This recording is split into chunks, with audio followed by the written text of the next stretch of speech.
Hi, I'm Claire Mahon, President of the Irish Nurses and Midwives organisation, and we're here today to launch a booklet on behalf of our registered nurses in intellectual disability on our campaign for excellence. The aim of this press conference and of the booklet is to highlight the cuts to services over the past 5 years, resulting in a very negative impact upon persons with intellectual disability and the care that they receive.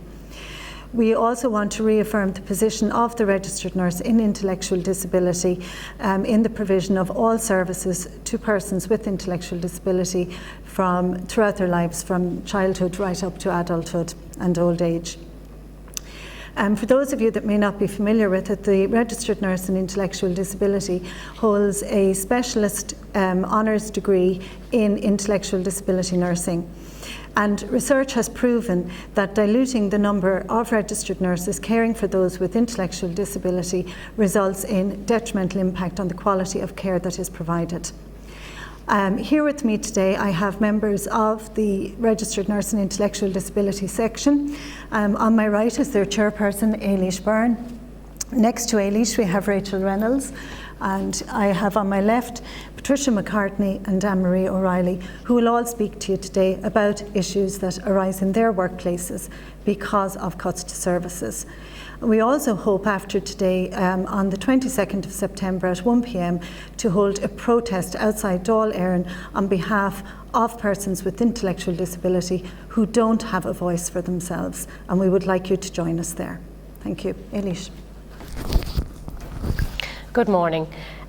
This campaign is all about our citizens in Ireland who have an intellectual disability. We have 27,500 registered on our database, 20,000 of whom live at home with their parents. So cuts to housing, to rent allowance, to disability grants, and all of that hugely impacts on people at home. We have a large cohort of this population in the 35 plus age group. We know from the recent TILDA reports that people with Down syndrome who are in that age category, 35 years plus, are predisposed to Alzheimer's disease, dementia, and basically aging a lot earlier than their mainstream peer at 65 years of age. This knowledge needs to be taken into consideration in any future planning of services, and future planning of services need to be more cohesive, more structured. At the moment they're quite fractured and fragmented across the country. We need to ensure that the RNID, the Registered Nurse in Intellectual Disability, plays a pivotal role in any strategies that are being planned in future planning of services. The cuts to date have been quite draconian. Staff levels have been reduced by 15%, which means where you historically may have had 3 staff who are quite capable of providing a person-centred approach can no longer do so. The service is just swimming above water. We're providing good care. We have a tradition of excellent care, and in rebuilding the services we need to get back to that tradition.